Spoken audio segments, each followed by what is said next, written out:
43 సంవత్సరాలు ఎలా అనిపిస్తుంది? వాళ్ళు అసలు ఒకప్పుడు పార్టీ ఉండనీయకుండా చేస్తాన వ్యక్తులు కొంతమంది ఉన్నారు. ఇప్పుడు ఇంకో వ్యక్తి మాట్లాడుతా ఉన్నాడు. ఏదైతే పార్టీ P4 అనే ఒక కాన్సెప్ట్ ఒకటి తీసుకొచ్చారు. ఆ కాన్సెప్ట్ తీసుకొచ్చి ప్రజల నుంచి బాధ్యత నుంచి తప్పుకోవడానికే చూస్తానని చెప్పి అంటున్నాడు. నిజంగానే ఆ పరిస్థితి ఉందంటారా? ఇలాగా ఇది పేరు నానినా అంబటి రాంబాబు ఈ మాట ఉంది. అంబటి రాంబాబు ఏప్రిల్ పూలు P4 స్కీమ్ ఒకటి తీసుకొచ్చి పార్టీ మీద బాధ్యతలు లేకుండా చేసి చంద్రబాబు ప్రజల మీద భారం వేస్తాడు అంటున్నాడా? ఇతను బాగా బాధ్యత గల నీటిపారుదల శాఖ మంత్రి. ఇతను ఎక్కిన తెల్లారి నేను 2 సంవత్సరాల్లో మీకు పోలవరం నుంచి నీళ్ళు ఇస్తాను, రాయలసీమ నీళ్లు పంపుతాన్నాడు. ఇతనేం బాధ్యత తీసుకున్నాడు? ఏది గోదావరి నుంచి నీళ్లు రాయలసీమకి ఇస్తానికి, అనంతపురం, కడప, పులివెందులకు నీళ్ళు ఇస్తానన్న పెద్ద మనిషి ఏళ్ళ గవర్నమెంట్లో ఏం చేశాడు? వాళ్ళ జగన్మోహన్ రెడ్డి గారి జిల్లాకి, వాళ్ళ జగన్మోహన్ రెడ్డి గారి ఎమ్మెల్యేకి, వాళ్ళ జగన్మోహన్ రెడ్డి గారి నియోజకవర్గానికి నీళ్ళు ఇవ్వలేకపోయాడు. కానీ స్టేట్ మొత్తం మాట్లాడుతున్నాడా? ఈ బందలా చెరువులో పుట్టి పెరిగి రేపల్లి వెళ్ళి పంతులు గారు అబ్బాయి అంబటి రాంబాబా చాలా గొప్పటి గురించి చెప్పారులే. తర్వాత ఇంకోటి ఏమన్నారు మళ్ళీ, అది అడగండి. అవునండి, లేనివాడికి ఉన్నవాడు సాయం చేయండి, కొద్దిగా చేనేతనే ఉండే. ఇప్పుడు జరుగుతుంది కూడా అదేగా ప్రపంచంలో ఎక్కడైనా. ఇప్పుడు అమెరికా వెళ్తున్నారు, వాళ్ళకి డబ్బు ఉంది, ఇక్కడ పంపిస్తున్నారు, పేదవాడికి ఉద్యోగం ఇస్తున్నారు, పేదవాడికి సాయం చేస్తున్నారు. ఇప్పుడు మరి ఆ లెక్కొస్తే ఎన్టీఆర్ ఇది హెల్త్ అని, ఎన్టీఆర్ హాస్పిటల్ బిల్లు అని ఇవన్నీ ఫ్రీ కాదా? సాయం చేయటం కాదా? దాంట్లో ఇది ఒకటి.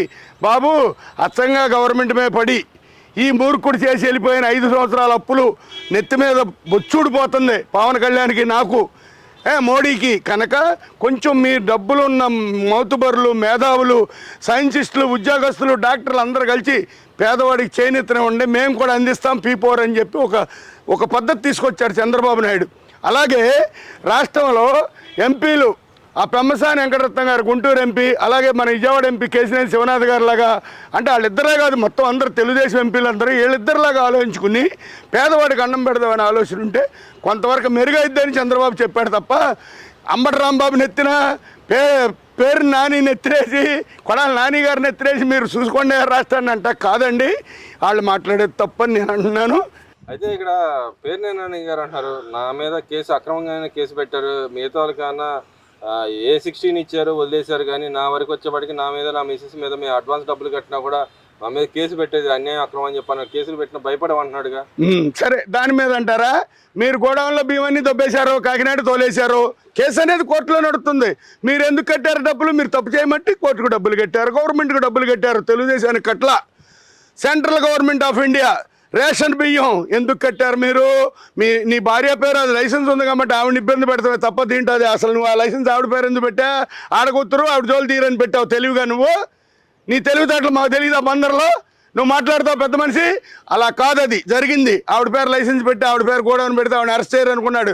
అలా ఎలా కుదురుద్దండి? మర్డర్ చేసిన తర్వాత ఆడైనా ఒకటే మగైనా ఒకటే. ఇప్పుడు రోజా ఉంది, తప్పులు మాట్లాడింది, రేపు జైలుకి వెళ్ళాల్సి వచ్చింది, దాంట్లో అనుమానం లేదు. ఆ తర్వాత పేరు నాని భార్య ఉంది, కోర్టుకు డబ్బు కట్టేసింది. అయినా 3, 4, 10 వాయిదాలు, 1 సంవత్సరం 2 సంవత్సరాలు తిప్పించిన తర్వాత పనిష్మెంట్ కోర్టుకు తిప్పేది. జడ్జీలు ఎందుకు బుద్ధి రావాలని మానవుడికి ఎందుకు రావాలి? చేసిన తప్పుకి మళ్ళీ చేయకూడదు, చంపలేసుకోవాలని తిప్పుతారు. అది అసలు లెక్కలేదు కాదు. పేరునాని మాటలు అసలు ఎవడు పట్టించుకోడు. అతను మాట్లాడేది తప్పు. అతను చంద్రబాబు స్థాయి అంటే వాడి గురించి మాట్లాడే నైతిక విలువలేని ఒక వదిలేసేయండి, కేసు కొట్టేయండి, ఇంక వేరే అడగండి. బూతులు తిడితే బాగోదు. అంటే ఇక్కడ అంటున్నాడు కదా, ఎన్ని అక్రమ కేసులు పెట్టినా మేము భయపడం, ఏం చేసుకోండి అని గతం ఇప్పుడు కూడా వచ్చి మరి నా మీద అన్ని అక్రమం అని చెప్పి మళ్ళీ ఏడుతున్నాడు. ఇంకో పక్కన మేము భయపడేది లేదు అంటున్నాడు. నేను కింద పడ్డా నేనేమనుకోండి, నన్ను తన్నినా పర్లేదు, నేను మళ్ళీ కొడతాను, మళ్ళీ తన్నించుకుంటానని పూర్వకాలం ఎవరు అనేవాళ్ళు. క్యాస్ట్ ఎత్తి మాట్లాడితే తప్పుగా ఉంటుంది. ఈడు అటు ఉంటాడు, ఈడు కింద పడితే పైన పడితే ఏం చేసుకుంటే చెబుతున్నాడు మాట. సార్ అతను అంటున్నాడు కదా, కొడతాం కొట్టించుకుంటాం మళ్ళీ కొడతాం అన్నాడు. ఇప్పుడు కరెక్ట్గా మాట్లాడారు. నేను కరెక్ట్గా చెబుదాం అనుకుంటున్నా. ఈ మాట కోసం కూర్చున్నా. మీరు ఎంతసేపు మీరు గెలిస్తే వీళ్ళని కొట్టి వీళ్ళని చంపించి కర్నూలులో ఎవరో చౌదరి గారిని చంపించి అట్టా మళ్ళీ మీరు చంపించుకుంటా చేస్తున్నారు ఈ పనులన్నీ. ఇదేనా మీ రాజకీయం? మీరు వాళ్ళ తెలుగుదేశం వాళ్ళని జైల్లో బారదబ్బి కొట్టించి తన్నిచ్చి బెయిల్ లేకుండా చేసినప్పుడు అంటే మీరు ఉద్దేశపూర్వకంగా చేశారా? ఈ పాయింట్ పేరుని అని అంబటి రాంబాబుని అడుగుతున్నా. మేమే కేసు వస్తే అది తప్ప?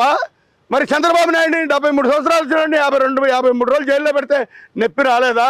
మరి అచ్చెన్నాయుడిని జైల్లో పెడితే మీకు నొప్పి రాలేదా? మళ్ళీ గుంటూరు జిల్లాలో ఒక ఆయన జైల్లో పెడితే మీకు నొప్పి రాలేదా?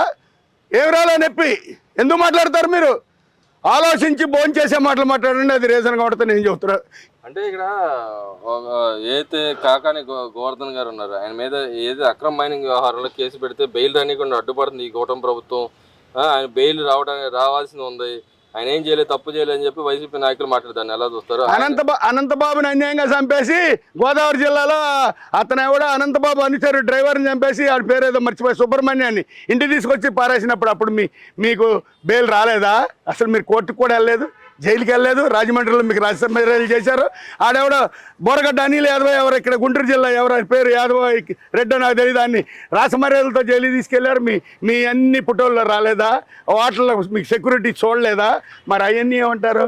అవి తప్పులు లేనప్పుడు ఈ తప్పులు అంటారా? మీ అంత దరిద్రం ఉందంటారా కుటుంబ ప్రభుత్వంలో? మీరు ఎంచాపు చంద్రబాబు మీద, మోడీ మీద, పవన్ కళ్యాణ్ మీద ఎడుతామే మీకు నాశనం. వాడు బాగున్నాడని ఏడినాను, ఆడికి ఒక్క కన్ను పోయిందని ఎడితే 2 కళ్ళు పోయినాయి అంట. అది వాళ్ళు తెలుసుకోవట్లా. రేపు రోజాకు కూడా దగ్గరికి వచ్చింది. ఆయన ఎవరో నెల్లూరులో గనులు అన్నారు, పేరు మర్చిపోయినప్పుడు జస్ట్ ఎవరండి, కాకాని గోవర్ధన్ రెడ్డి గారు. అవన్నీ తవ్వించుకోకపోతే ఆయన మీద కోర్టు ఎందుకు వారెంట్ పంపించింది? అసలు ఎవరైనా నన్ను అనుకోనండి, కోర్టు ఊరికే వెళ్ళి అతను అరెస్ట్ చేయమని చెప్పదో. ఇది మన భారతదేశంలో రాజ్యాంగంలో మాటలు మాట్లాడొద్దని చెప్పండి. ఈ ముగ్గురిని, జగన్మోహన్ రెడ్డిని, వాళ్ళ ప్రభుత్వాన్ని, వైఎస్ఆర్ అంటే జగన్ అంటే కోవాళ్ళని వారెంట్ ఎందుకు చేస్తారంటే తప్పు ఉందనేది వాళ్ళకి అర్థమైతే అతను అరెస్ట్ చేసి కోర్టు తీసుకురండి అడుగుదామని ఇస్తారు వారెంట్. అంతేగాని దాంట్లో ఏమి శిక్ష పడదు. వాయిదాల మీద అతను చాలా చెప్పుకుంటే కొట్టేపించుకోవచ్చు. నువ్వు గనులు తవ్వలేదా, అమ్ముకు దొబ్బలేదా, అక్కడ రైతులను బెదిరించి వాళ్ళ పొలాలు లాక్కోలేదా, అందుకని నీ మీద ఇష్యూ నడుతుంది. నువ్వు హైదరాబాద్ ఎందుకు పారిపోయా? కోర్టుకు లొంగిపో, వాయిదాలు వేస్తారు, తిరుగు. నీకేం భయం? ఏం తప్పు చేయనడివి? సామాన్యులకైనా కోర్టులు మీకు పనికిరావా? మరి కుటుంబ ప్రభుత్వం అంటున్నారు, దాని మీద మీరే పడ్డప్పుడు దాని మీద పవన్ కళ్యాణ్ మీద మీరు చేసిన కేసులు అతను అరెస్ట్ చేయలేదులే, వేసిన కేసులు. ఈ రోజమ్మ గారు మాట్లాడే మాటలకు కేసులు ఉండవా? మీ ఇష్టం వచ్చినట్టు మాట్లాడినప్పుడే లాండ్ ఆర్డర్ ఉన్నట్ట మీ ఇష్టం. ఇక్కడ చూస్తే అయితే కాకాని గోవర్ధన్ వ్యవహారం గతంలో కూడా మనం చూసాం. ఆయన మీద ఎలిగేషన్లు వస్తే కోర్టులో ఉన్నాయి. ఆ పిల్లులు ఎలికలు వెళ్ళి ఆ ఫైల్ తినేసి ఫైర్ యాక్సిడెంట్లు కూడా జరిగినాయి. మరి ఇప్పుడు అలాంటి కేసు నుంచి తప్పించుకున్నప్పుడు ఇలా దొరికిపోవడం మూలన అవన్నీ బయటకు వస్తాయని భయపడి మళ్ళీ ఎడుతా ఉన్నాడా? గురింత గింజ కింద నెలిపెరగదు, ముతక మాట రాకూడదు. అది పూర్వకాలం సంస్కృతం, తెలుగు అన్ని భాషల్లో మాట్లాడిన మాట. గురింత గింజ కింద నలిపెరగదు. మీ కిందకి నీళ్ళు వచ్చినాయి, మీకు నొప్పి కలిగింది, మీ ఇష్టం వచ్చినట్టు మడత నాలుగు లేసి మాట్లాడుతున్నారు. జాగ్రత్త, ఇది ప్రమాదం. నీతి నిజాయితీగా మనస్సాక్షిగా మీరు చేసిన తప్పులు, మీ సీపు లిక్కర్లో, మీ జాయింట్ కప్పు లిక్కర్లో, కిడ్నీలు పోయే లిక్కర్లు తెచ్చిన కేసులు కూడా ఉన్నాయి. ఎందుకంటే చంద్రబాబు గట్టిగా పట్టుబట్టి సుప్రీంకోర్టులో కూర్చుని ఢిల్లీ వెళ్ళి మోడీని పట్టుకుంటే జగన్ కూడా అరెస్ట్ చేస్తారు. కానీ నాకెందుకు అనుకున్నాడు ఇతను? ఏంటి ఆడబీగది? సచిన్ పావులు ఆడైతే ఆయన పేగాల్సిన బొచ్చు తోలు కూడా లేదు. నెల అయితే పాము కోసం విడిసిద్ది, తాసుపాము, అది నాగపాములు. ఆ కోసం విడితే అవి నాగపాములు. మా సైడ్ అనుకునేవాళ్ళు పల్లెటూరులో. అదే ఈ అంబటి వాళ్ళ అమ్మ మా సైడ్ వెళ్ళి, మా ఊరు వెళ్ళి. అప్పుడు మాటలు ఈ మీరు చచ్చి కూర్చుంటే మిమ్మల్ని ఏంటారు పీకేది? ఇంకా మీకు ఏమందరా బొచ్చు పీకు తప్పించేవాళ్ళారు. బొచ్చు ఉంటే మీకు పీకొచ్చు. మీరే రోడ్డుని బట్టి పేరు ఇది కుక్కల్లాగా బొచ్చు పీకించుకుంటాక మీకు ఇంకేమందరా బొచ్చుకోళ్ళారా? మీరు సరైన వాళ్ళైతే మీ బొచ్చు ఎవడైనా పీకేవాడే. రోజా అంటుందిగా మా కూటమి ప్రభుత్వం అన్ని అక్రమ కేసులు పెడతాను. పక్క చూస్తే శ్రీవారి లడ్డు వ్యవహారంలో మా ఏం జరగకపోయినా అంటే నువ్వు కానీ ఇక్కడ అయితే అర్థమైంది, నాకు అర్థమైంది, నిద్ర లేకుండా నాకు అర్థమైంది. మీరు అన్నమాట ఒక పాయింట్లో అర్థమైపోతుంది.